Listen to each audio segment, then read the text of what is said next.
तो दोस्तों हाल ही में एक बड़ी खबर निकलकर सामने आई है, जिसके मुताबिक कहा जा रहा है कि पहलगाम हमले के बाद अगर भारत पाकिस्तान के खिलाफ कोई निर्णायक कदम उठाता है तो उसे अंतर्राष्ट्रीय स्तर पर अभूतपूर्व समर्थन मिल सकता है। जहां अमेरिका, रूस, फ्रांस और इजराइल जैसे शक्तिशाली देश भारत के साथ मजबूती से खड़े होंगे, जबकि ब्रिटेन निष्पक्ष रहते हुए विरोध में नहीं आएगा। और तो और चीन, जो पाकिस्तान का समर्थन करता है, वो भी प्रत्यक्ष तौर पर भारत का विरोध करने से बचेगा। खास बात यह कि 1999 के कारगिल युद्ध की तुलना में आज भारत की वैश्विक स्थिति कहीं अधिक मजबूत, प्रभावशील और सहयोगपूर्ण है, जो भारत के लिए एक रणनीतिक बढ़त साबित हो सकती है। दरअसल पहलगाम हमले के बाद पाकिस्तान गहरे संकट और असमंजस में आ चुका है और उसकी हालत ऐसी हो गई कि जैसे किसी को पता हो कि वो पिटने वाला है, पर कब और कैसे पिटेगा ये सोचकर हालत खराब हो रही है, क्योंकि अब वहां की सरकार और सेना के बीच बेचैनी साफ झलक रही है और अब सभी की निगाहें भारत की संभावित प्रतिक्रिया पर टिकी है। ऐसे में एक अहम सवाल ये है कि अगर भारत पाकिस्तान पर कोई सख्त कार्रवाई करता है तो क्या उसे वैश्विक समर्थन मिलेगा? तो इसका जवाब हाल ही में दुनिया वालों को देखने को मिल गया, जहां दुनिया भर के कई सारे देश भारत का समर्थन कर रहे हैं और भारत के साथ मजबूती से खड़े होने की बात कर रहे हैं, और जहां अमेरिका से लेकर रूस, फ्रांस, इजराइल जैसे बड़े देश भारत के साथ खड़े हैं, जबकि ब्रिटेन निष्पक्ष रूप अपनाएगा और चीन भी सीधा विरोध करने से बचेगा।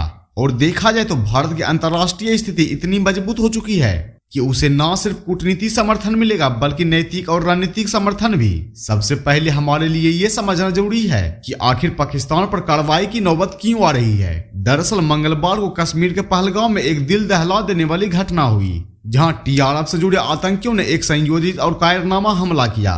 और ये कोई आम आतंकी वारदात नहीं थी, बल्कि यहाँ आतंकियों ने पहले से रची हुई साजिश के तहत लोगों को मार दिया, जिसमें 26 मासूम लोगों की जान चली गई और पूरा देश गम में डूब गया। यह हमला सिर्फ इंसानियत पर नहीं बल्कि भारत की अखंडता और सामाजिक ताने बाने पर सीधा प्रहार था। खास बात यह कि जब यह हमला हुआ तब प्रधानमंत्री नरेंद्र मोदी सऊदी अरब के दौरे पर थे और अमेरिकी उपराष्ट्रपति जेडी वेंस भारत की यात्रा पर। और कई सूत्रों का यह मानना भी है कि आतंकियों द्वारा यह हमला अमेरिकी विदेश मंत्री को यह दिखाना था कि कश्मीर में कुछ ठीक नहीं है, जिससे पाकिस्तानी के मंसूबों को साफ समझा जा सकता है और इसके तार सीधे पाकिस्तान से जोड़े जा रहे हैं। इस घटना ने न केवल भारत को झकझोर कर रख दिया बल्कि अंतर्राष्ट्रीय मंच पर भी हलचल मचा दी, जिसके बाद सवाल उठ रहा था कि अगर भारत पाकिस्तान पर कोई कार्रवाई करता है तो कौन कौन से देश भारत का साथ देंगे। दरअसल इस हमले के बाद हालात अचानक बेहद गंभीर हो गए और गृह मंत्री अमित शाह ने बिना देर किए कश्मीर का रुख किया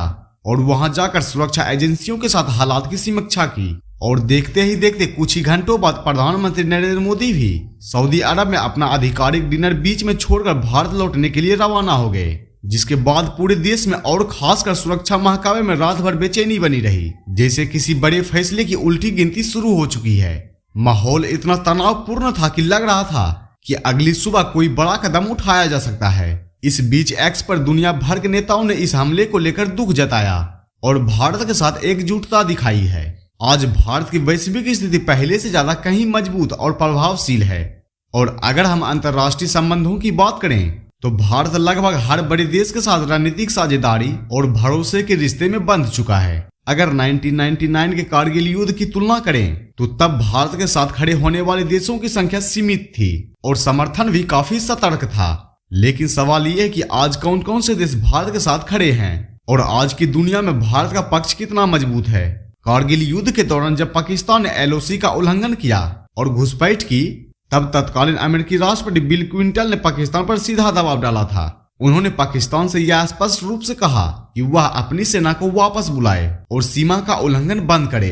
4 जुलाई 1999 को वॉशिंगटन में नवाज शरीफ के साथ बैठक में अमेरिका ने भारत के पक्ष में खुलकर समर्थन दिया, जिससे यह साफ हो गया कि अमेरिका इस संघर्ष में भारत का साथ देने के लिए तैयार था। आज भारत और अमेरिका के रिश्ते और भी गहरे हो चुके हैं। दोनों देश क्वेड, I-2A2 और कई रक्षा समझौते के तहत मिलकर काम कर रहे हैं, जो उनके रणनीतिक सहयोग को और मजबूत बनाते हैं। ऐसे में अगर भारत पाकिस्तान के खिलाफ कोई सख्त कदम उठाता है तो अमेरिका का राजनीति और कूटनीतिक समर्थन लगभग तय माना जा सकता है।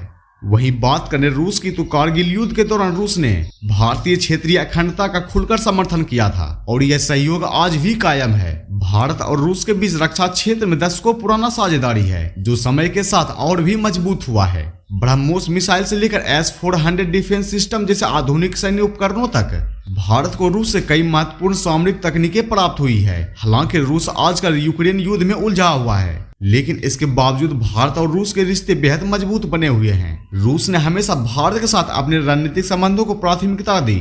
ऐसे में अगर भारत पाकिस्तान के खिलाफ कोई सैन्य या कूटनीतिक कदम उठाता है तो रूस से सीधे समर्थन की उम्मीद की जा सकती है। इसके अलावा 1999 में जब कारगिल युद्ध ने दुनिया भर का ध्यान खींचा, तब फ्रांस ने भारत का स्पष्ट रूप से समर्थन किया था और LOC उल्लंघन के खिलाफ एक मजबूत बयान जारी किया था। आज यह संबंध और भी गहरे हो गए हैं, जहां भारत फ्रांस के बीच रक्षा क्षेत्र में एक मजबूत साझेदारी है, जिसमें फ्रांस ने भारत को राफेल लड़ाकू विमान, स्कॉर्पियन सबमरीन और न्यूक्लियर एनर्जी तकनीक जैसी आधुनिक सामरिक तकनीकें मुहैया कराई है। दोनों देशों के बीच रक्षा और एरोस्पेस सेक्टर में तालमेल इतना गहरा है कि वे एक दूसरे के साथ मिलकर कई राजनीतिक परियोजनाओं पर काम कर रहे हैं। ऐसे में यदि भारत कोई महत्वपूर्ण सैन्य या कूटनीतिक कदम उठाता है तो फ्रांस न सिर्फ भारत के पक्ष में खड़ा होगा बल्कि उसे कूटनीतिक समर्थन भी प्रदान करेगा।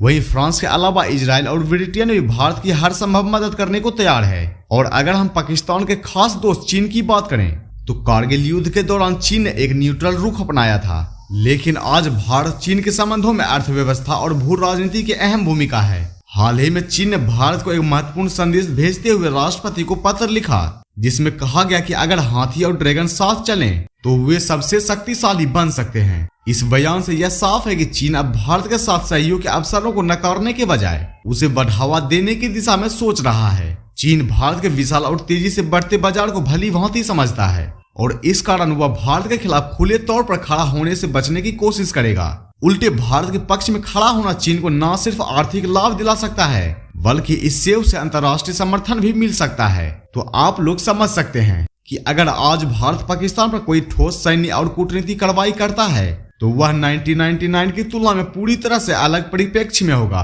क्योंकि अब भारत का वैश्विक समर्थन पहले से कहीं अधिक व्यापक और मजबूत है। आज अमेरिका, फ्रांस, इजराइल और रूस जैसे प्रमुख देशों का खुला समर्थन भारत के साथ खड़ा रहेगा, जबकि ब्रिटेन और यहाँ तक कि चीन भी भारत के खिलाफ जाने का जोखिम नहीं उठाएंगे। यह सब भारत की प्रभावी विदेश नीति और वैश्विक मंचों पर मजबूत होती छवि का परिणाम है, जिसने उसे दुनिया में एक जिम्मेदार और शक्तिशाली राष्ट्र के रूप में स्थापित किया है। भारत का यह बढ़ता हुआ अंतर्राष्ट्रीय प्रभाव उसे आज और भी मजबूत बना देता है और इसे देखते हुए दुनिया भर के देश भारत के कदमों को लेकर अधिक सहायक और सहमति से भरे नजर आते हैं। तो आपको क्या लगता है, क्या भारत को पाकिस्तान के खिलाफ कड़ी कार्रवाई करनी चाहिए? कमेंट बॉक्स में अपनी राय जरूर दें और भारत से जुड़ी और जानकारी पाने के लिए वीडियो को लाइक करें और चैनल को सब्सक्राइब जरूर करें।